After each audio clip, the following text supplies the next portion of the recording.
नमस्कार दोस्तों, आपके अपने चैनल पर आपका स्वागत है दोस्तों। आज मैं आपको अपराध की जिस वारदात के बारे में बताने जा रहा हूं, वह वारदात देश की राजधानी दिल्ली में हुई थी। तो चलिए दोस्तों जानते हैं इस वारदात के बारे में। उत्तरी के जीटीवी एनक्लेव में बने डीडीए के जनता फ्लैट्स का वह कंपाउंड सबसे आलीशान था। 6 फ्लैट के इस पूरे कंपाउंड को 3 किन्नरों ने खरीदकर इसे आलीशान बंगले के रूप में तब्दील कर दिया था। इस बंगले नुमा कंपाउंड में 3 किन्नरों के परिवार रहते थे। किन्नरों के इस ग्रुप ने कुछ महीने पहले ही इस कंपाउंड में आकर रहना शुरू किया था। इन्हीं में एक परिवार था, एकता जूसी का एकता। मूल रूप से उत्तराखंड के पौड़ी गढ़वाल की रहने वाली थी। एकता के पिता दिल्ली के पूसा इंस्टीट्यूट में जॉब करते थे, जबकि माँ और भाई गांव में रहते हैं। एकता ने भाई के बच्चों 3 बेटों व एक बेटी को अपने पास रखा हुआ था, जबकि भाई भाभी और माँ गांव में रहते थे। एकता चाहती थी कि उसके भाई के बच्चे अच्छे स्कूलों में पढ़ लिख कर काबिल बने। चारों बच्चों की पढ़ाई के खर्चे एकता उठाती थी। एकता बचपन से किन्नर थी, इसलिए युवावस्था में वह पहले उत्तराखंड में रही। इसके बाद दिल्ली के किन्नर समाज में आकर रहने लगी। किन्नरों के गुरु अनीता का एकता से खास लगाव था, इसलिए जिस कंपाउंड में एकता रहती थी, अनीता का निवास भी उसी कंपाउंड में था। एकता की सुंदरता के कारण लोगों को इस बात का पता ही नहीं चलता था कि वह किन्नर है। एकता का एक ही सपना था कि उसके भतीजे पढ़ लिख कर काबिल बने और उन्हें जीवन की हर खुशी मिले। एकता का अपने परिवार से बहुत ज्यादा लगाव था, इसलिए वह हमेशा परिवार के संपर्क में रहती थी। कभी वह बच्चों को लेकर गांव चली जाती, तो कभी माँ, भाई और भाभी उससे मिलने के लिए चले आते थे। 6 सितंबर 2021 की रात के लगभग 9 बजे का समय था। उस दिन बड़े भतीजे अमित ने बुआ एकता से नई जीन्स और कुछ दूसरे कपड़े खरीदने की फरमाइश की थी। कोरोना महामारी के चलते लगी लॉकडाउन के बाद से एकता ने बच्चों के लिए और अपने लिए भी कोई नई ड्रेस नहीं खरीदी थी, इसलिए वह भतीजे अमित को लेकर लक्ष्मी नगर में शॉपिंग करने के लिए निकल गई। अमित व सभी बच्चों के लिए उसने कुछ न कुछ खरीदा। कई घंटे तक शॉपिंग करने के बाद 9 बजे वापस घर लौट आई। अमित कपड़ों से भरे बैग लेकर घर के भीतर चला गया। एकता कार को घर के सामने पार्क करने के बाद जैसे ही बाहर निकली, अचानक तेजी से एक सफेद रंग की स्कूटी उसके पास आकर रुकी। स्कूटी पर 2 लोग सवार थे। दोनों ने चेहरों पर मास्क और सिर पर हेलमेट पहने थे। एकता जब तक स्कूटी सवार गुंडों से कुछ पूछती, तब तक उन दोनों ने पैट के अंदर खोस रखे पिस्तौल निकाले और एक के बाद एक 4 गोलियों की आवाजों से इलाका गूंज उठा। गुंडे स्कूटी सवारों के पिस्तौल से बेहद करीब से चलाई गई। चारों गोलियां एकता के शरीर के नाजुक हिस्सों में लगी थीं। गोलियां लगते ही एकता के हलक से बचाव बचाव की चीख निकली और खून में नहाया। उसका शरीर लहराकर जमीन पर गिर गया। गोलियों की आवाज और एकता की चीख सुनकर उस कंपाउंड में रहने वाले किन्नरों के परिवार और रगीर वहां एकत्र हो गए। इस बीच एकता पर गोलियां दागने वाले स्कूटी सवार जिस तेजी से आए थे, उसी तेजी के साथ वहां से 9 11 हो गए। एकता के भाई के चारों बच्चे भी शोर गोलियों की आवाज सुनकर वहां पहुंच गए। एकता को खून में लथपथ देखकर वो फूट फूट कर रोने लगे। तब किसी ने अस्पताल ले चलने की बात कही, तो कंपाउंड के रहने वाले कुछ किन्नर एकता को जल्दी से गाड़ी में डालकर समीप के जीटीबी अस्पताल ले गए, लेकिन वहां पहुंचते ही डॉक्टर ने बता दिया कि उसकी मौत हो चुकी है। किन्नर के कंपाउंड में रहने वाले किसी व्यक्ति ने तब तक पुलिस कंट्रोल रूम को फोन करके वारदात की सूचना दे दी थी। सूचना मिलने के 10 मिनट बाद ही पीसीआर की गाड़ी मौके पर पहुंच गई। वारदात की पुष्टि करने के बाद पीसीआर ने घटनास्थल से संबंधित इलाकों के जीटीवी एनक्लेव थाने को फोन करके घटना की जानकारी दे दी और तत्काल वहां पहुंचने के लिए कहा। सूचना मिलते ही जीटीपी थाने के एसएचओ अरुण कुमार अपने इंस्पेक्टर इन्वेस्टिगेशन धर्मेंद्र कुमार को लेकर वारदात वाले स्थान पर पहुंच गए। पता चला कि एकता किन्नर को कुछ लोग जीटीबी अस्पताल ले गए हैं और उसकी मौत हो चुकी है। एसएचओ अरुण कुमार ने इंस्पेक्टर धर्मेंद्र कुमार को पंचनामे की कार्यवाही के लिए जीटीबी अस्पताल भेज दिया और कुछ घटनास्थल पर जांच और पूछताछ का काम शुरू कर दिया। सबसे पहले उन्होंने अमित से पूछताछ की, जिसने लक्ष्मीनगर बाजार से शॉपिंग करके लौटने और घर के भीतर जाने के बाद बाहर अपनी बुआ को गोली मार जाने की सारी बात बता दी। तब तक वारदात की सूचना पाकर एसपी मुकेश त्यागी और सहादरा जिले के डीसीपी अमित शर्मा भी क्राइम ऑफ फॉरेंसिक टीम के साथ मौके पर आ गए। पूछता में पता चला कि वारदात के बाद कातिल मुश्किल से 5 मिनट में वारदात को अंजाम देकर वहां से फरार हो गए थे।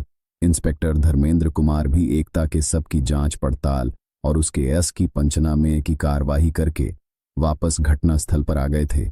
एकता के सीने और पेट में 4 गोली लगी थी। गोली मारने के बाद मौके से स्कूटी पर फरार हुए कातिलों का चेहरा किसी ने नहीं देखा था। जिस कंपाउंड में एकता व अन्य किन्नरों के परिवार रहते थे, उसके गेट पर सीसीटीवी कैमरे लगे थे। पुलिस ने सीसीटीवी कैमरों की फुटेज को जांच के लिए अपने कब्जे में ले लिया। एसीपी मुकेश त्यागी के निर्देश पर उसी रात एसएचओ अरुण कुमार सिंह ने धारा 302 के तहत हत्या का मुकदमा दर्ज करके जांच का काम इंस्पेक्टर धर्मेंद्र के सपूत कर दिया। साथ ही उनकी मदद के लिए एक विशेष टीम का गठन भी कर दिया। जांच का काम शुरू करते ही पुलिस ने सबसे पहले सीसीटीवी फुटेज की जांच की, लेकिन उससे कोई खास मदद नहीं मिली क्योंकि बदमाशों के चेहरे पूरी तरह हेलमेट ऑफ मास्क से ढके थे। पुलिस को वारदात में इस्तेमाल की गई स्कूटी के नंबर से मदद मिलने की उम्मीद थी क्योंकि सीसीटीवी में उसका नंबर स्पष्ट नजर आ रहा था। लेकिन जब नंबर की पड़ताल की गई तो पता चला कि इस नंबर पर स्कूटी रजिस्टर्ड ही नहीं है, जिससे साफ हो गया कि कातिलों ने स्कूटी पर फर्जी नंबर प्लेट का इस्तेमाल किया था। पुलिस को शक था कि संभव है पिछले दिनों एकता का किसी से कोई झगड़ा हुआ हो या फिर किसी ने उसे धमकी दी हो, क्योंकि आमतौर पर किन्नर समाज में सबसे ज्यादा झगड़े इलाकों को लेकर होते हैं। दिल्ली में किन्नरों के अलग अलग ग्रुप है और अक्सर इलाके में काम करने को लेकर कोई ग्रुप किसी दूसरे इलाके में घुस आता है तो इस इलाके में काम करने वाले किन्नर झगड़ा कर लेते हैं। जब इस बिंदु पर जांच हुई और कंपाउंड में रहने वाले किन्नरों से पूछताछ की गई तो पता चला एकता स्वभाव से बेहद मिरस थी। उसका किसी से कोई विवाद नहीं था। पूछ करने पर पता चला कि इसी कंपाउंड में रहने वाली अनीता जोशी इस इलाके की गुरु है, जिन्होंने एकता को अपना उत्तराधिकारी घोषित कर दिया था। इसलिए पैसे के लेन देन का सारा हिसाब एकता ही रखती थी। किन्नर समाज में एकता का रुतबा बन चुका था। वह पूरी दिल्ली की गुरु बनने की रेस में शामिल हो गई थी। एकता के करीबियों से पूछताछ में यह भी पता चला कि जिस रात एकता की हत्या हुई उसी सुबह नंदनगरी 212 बस स्टैंड पर ताफट के किन्नर ग्रुप का दूसरे किन्नरों के ग्रुप के साथ विवाद हुआ था। दूसरा ग्रुप कमजोर पड़ गया था, जिसने रात को देख लेने की धमकी दी थी। इसलिए पुलिस को आशंका हुई कि कहीं इस हत्याकांड को आपसी रंजिश के तहत अंजाम न दिया गया हो। पुलिस ने किन्नरों से पूछताछ के बाद किन्नरों के दूसरे गुट के बारे में जानकारी हासिल की और कुछ किन्नरों को हिरासत में लेकर उनसे पूछताछ की, लेकिन पूछताछ के बाद भी पुलिस किसी नतीजे पर नहीं पहुंच सकी। फिर भी जाने क्यों एसएचओ अरुण कुमार को अंदेशा था कि किन्नर समाज के लोग ही इस हत्या में शामिल हैं। गुरु की कुर्सी हासिल करने के चलते भी यह हत्या हो सकती है। जिन संदिग्ध लोगों को पुलिस से हिरासत में लिया था उनसे हत्याकांड के बारे में तो पता नहीं चला, लेकिन यह जरूर पता चल गया कि एकता को उत्तराधिकारी घोषित किए जाने के बाद दिल्ली में कई किन्नर गुरु एकता से नाराज थे। दूसरी तरफ पुलिस की टीम ने इलाके के 100 से ज्यादा लोगों से पूछताछ कर ली थी और 200 से ज्यादा कैमरों की फुटेज खंगाल ली थी, लेकिन इसके बावजूद कोई ठोस जानकारी हासिल नहीं हो पाई थी। कुछ किन्नरों से पूछताछ के बाद पुलिस को ऐसे संकेत मिले कि एकता जोशी की हत्या में भाड़े के हथियारों का इस्तेमाल हो सकता है। ऐसा इसलिए भी लग रहा था क्योंकि गोली चलाने वाले बेहद प्रोफेशनल थे। दूसरी तरफ देश के कई हिस्सों में किन्नर समाज के लोगों ने एकता जोशी की हत्या पर आक्रोश जताते हुए हत्याकांड का जल्द खुलासा करने की मांग भी शुरू कर दी थी। एकता के रुतबे का अंदाजा इसी बात से लगाया जा सकता था कि उसकी हत्या के बाद शिवसेना के दिल्ली प्रदेश अध्यक्ष जय भगवान भी शोक प्रकट करते हुए उसके घर पर पहुंचे। एसएचओ अरुण कुमार ने जांच पड़ताल में साइबर सेल टीम की भी मदद ली थी। साइबर टीम के सहयोग से पुलिस ने घटनास्थल के आसपास उस रात एक्टिव मोबाइल फोन नंबरों का डंप निकालकर छानबीन शुरू कर दी। एकता जोशी के मोबाइल की कॉल डिटेल्स निकालकर पुलिस ने उसकी भी छानबीन की। इस बिंदु पर की गई छानबीन के बाद पुलिस को पता चला कि एकता जोशी की पश्चिमी यूपी के मेरठ और गाजियाबाद में कुछ लोगों से बातचीत होती थी। जिन नंबरों से उन्हें कॉल आती थी या की जाती थी वे सभी मेरठ के अपराधियों के थे। इसलिए एसीपी मुकेश त्यागी ने मेरठ में एसटीएफ टीम से संपर्क कर हत्याकांड में मदद करने के लिए कहा था। उत्तर प्रदेश पुलिस की स्पेशल टास्क फोर्स के डीसीपी ब्रजेश सिंह ने अपने तेज तरार इंस्पेक्टर रविंद्र कुमार के नेतृत्व में एक टीम गठित कर दी। पुलिस की इस टीम के पास मेरठ के अधिकांश अपराधियों की कुंडली थी। दिल्ली पुलिस से सूचना मिलने के बाद पुलिस ने अपने मुखबिर नेटवर्क का इस्तेमाल करना शुरू किया। एसटीएफ की टीम ने ऐसे अपराधियों को चिन्हित करना शुरू किया जो सुपारी लेकर हत्या करने के लिए जाने जाते थे। पुलिस ने चिन्हित किए गए सभी बदमाशों के मोबाइल नंबर हासिल करके उनकी कॉल डिटेल्स निकालकर उसे खंगालना शुरू कर दिया। इसी पड़ताल के दौरान एसटीएफ की टीम को आमिर गाजी नाम के एक बदमाश के मोबाइल की लोकेशन 5 सितंबर को दिल्ली में मिली। सहयोग से आमिर के मोबाइल की लोकेशन रात के 8 बजे से 9 बजे के करीब जीटीबी एनक्लेव के जनता फ्लैट के आसपास थी और यही एकता जोशी की हत्या हुई थी। एसटीएफ की टीम समझ गई कि दिल्ली पुलिस का शक सही है कि एकता जोशी की हत्या करने वाले बदमाशों का संबंध मेरठ से है। इसलिए जानकारी मिलने के बाद एसटीएफ की टीम ने आमिर गाजी को ट्रैक करना शुरू कर दिया और 9 नवंबर को सूचना मिलने के बाद एसटीएफ टीम ने शाम को करीब 7 बजे उसे गिरफ्तार कर लिया। आमिर के साथ एक अन्य युवक भी था। तलाशी लेने के बाद दोनों के कब्जे से एक ऑटोमेटिक पिस्टल और एक तमंचा बरामद हुआ। आमिर के साथ पकड़े गए युवक का नाम सुहेल खान था। पुलिस को दोनों से पूछताछ करने में ज्यादा मशक्कत नहीं करनी पड़ी। थोड़ी सी शक्ति के बाद आमिर ने कबूल कर लिया कि उसी ने अपने एक दोस्त गगन पंडित के साथ मिलकर किन्नर एकता जोशी की हत्या की थी। आमिर मेरठ के कुख्यात अपराधी और गाजियाबाद की डासना जेल में बंद सलमान गाजी का छोटा भाई है। आमिर गाजी ने बताया कि गगन पंडित ने किन्नर गुरु एकता जोशी की हत्या कराई थी क्योंकि उसके भाई सलमान के गैंग की रंजीश सारी गैंग से चल रही है, इसलिए जेल में बंद। सलमान ने आमिर से कहा था कि किसी भी तरह सारी की हत्या करा दे तो शहर में उनकी पकड़ मजबूत हो जाएगी। बस इसी काम के लिए आमिर ने कुछ दिन पहले गगन पंडित से मदद मांगी थी। आमिर के गगन पंडित से 6 महीने पहले ही हाजी याकूब गली में रहने वाले आश्रम पहलवान के जरिए मुलाकात हुई थी। दोनों की जान पहचान जल्दी ही दोस्ती में बदल गई थी।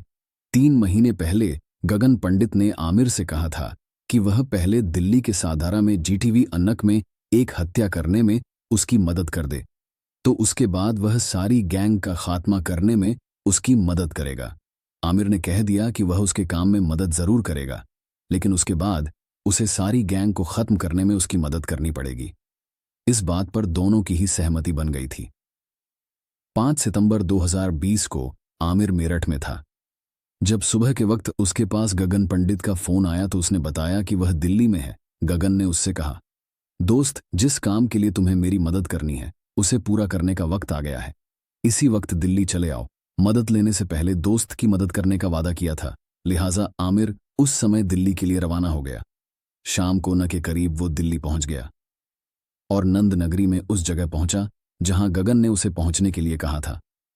गगन पंडित के साथ वहां कुछ और लोग भी थे। यहीं पर गगन ने उसे बताया कि जीटीवी इनक्लेव में रहने वाले एक किन्नर एकता जोशी से उसकी खुन्नस चल रही है। किन्नर से तुम्हारी किस बात की खुन्नस? गगन भाई, आमिर ने पूछा। मेरी सीधी तो खुन्नस नहीं है, लेकिन उसकी बिरादरी के कुछ लोग हैं जिनसे अपनी दोस्ती है और वे मदद भी करते रहते हैं। उन्हीं के रास्ते का कांटा बन गई है ताजोशी, बस इसलिए टपका है। समझो पीछे से डिमांड मिली है। गगन जोशी ने थोड़े शब्दों में पूरी बात बता दी। ठीक है भाई, आप चाहते हो तो टपका देते हैं, आमिर ने जोश के साथ कहते हुए पूछा। सामान वगैरह है या जुगाड़ करने पड़ेंगे? चिंता मत करो, पूरा सामान है, कहते हुए गगन ने उसे इंग्लिश पिस्टल दी और खुद भी एक पिस्टल निकालकर अपनी पैंट में खोस ली। इसके बाद वे किसी के फोन का इंतजार करने लगे। शाम को किसी का फोन आने के बाद गगन आमिर को एक स्कूटी पर बैठाकर अपने साथ जीटीवी एनक्लेव में जनता फ्लैट्स के पास पहुंचा और इंतजार करने लगा। पहचान छिपाने के लिए दोनों ने सिर पर हेलमेट लगा लिए थे और चेहरे पर मास्क भी लगा लिए थे। उन्हें बैकअप देने के लिए गगन के कुछ साथी भी स्कूटी लेकर उनके आसपास थे। रात करीब 9 बजे जैसे ही एकता जोशी की कार उसके कंपाउंड के बाहर आकर रुकी तो गगन ने थोड़ी दूर पर खड़ी अपनी स्कूटी स्टार्ट की और जब तक एकता कार से बाहर निकलती तब तक स्कूटी ले जाकर एकता के पास रुक दी। एकता जैसे ही कार से बाहर निकली, आमिर और गगन ने उस पर दो दो गोलियां इतनी नजदीक से दागी कि उसके बचने की गुंजाइश ही नहीं थी। गोलियां मारने के बाद दोनों फौरन घटनास्थल से फरार हो गए। एकता की हत्या के बाद अमीर और गगन दोनों ही मेरठ वापस आ गए। हालांकि अमीर के साथ गिरफ्तार हुए सोहेर खान और सोनू का एकता की हत्या से कोई वास्ता नहीं था, लेकिन उससे पुलिस ने अवैध हथियार बरामद किया था। इसलिए एसटीएफ ने उसके खिलाफ भी अमीर के साथ शस्त्र अधिनियम के तहत मामला दर्ज कर लिया। मेरठ के नूरनगर का रहने वाला सुहेल चौराहे पर कार वॉशिंग का काम करता है। सुहेल 2 साल से अमीर के संपर्क में था। श्यामनगर निवासी इरफान ने परवेज से उसका संपर्क कराया था। परवेज ने सुहेल से कहा था कि किसकी हत्या करनी है और कब करनी है, इसके बारे में आमिर उसे बताएगा। आमिर को परवेज ने बता दिया था कि उसे सुहेल के साथ मिलकर किन लोगों की हत्या को अंजाम देना है। आमिर गाजी के एकता हत्याकांड के कबूलनामे के बाद एसटीएफ के डीसीपी ब्रजेश सिंह ने सीमापुरी, एसीपी मुकेश त्यागी और जीटीवी एनक्रेप थाने के एसएचओ अरुण कुमार को अमीर की गिरफ्तारी और एकता हत्याकांड के खुलासे की सूचना दी और उनके खिलाफ शस्त्र अधिनियम का मामला दर्ज करके मेरठ की अदालत में पेश कर दिया, जहां से उन्हें मेरठ जेल भेज दिया गया था। फिलहाल अभी तक हत्याकांड में शामिल गगन पंडित की गिरफ्तारी नहीं हुई थी। पुलिस को आशंका है कि एकता की हत्या किसी विरोधी किन्नर ग्रुप ने सुपारी देकर कराई है। आमिर व गगन से पूछताछ करने के बाद ही पूरे रात से पर्दा उठेगा, लेकिन वह लापता है और पुलिस उनकी तलाश कर रही है। दोस्तों, आप अगर चैनल पर नए हो तो आप चैनल को सब्सक्राइब करने के साथ कमेंट बॉक्स में इस कहानी के बारे में अपने विचार जरूर लिखें।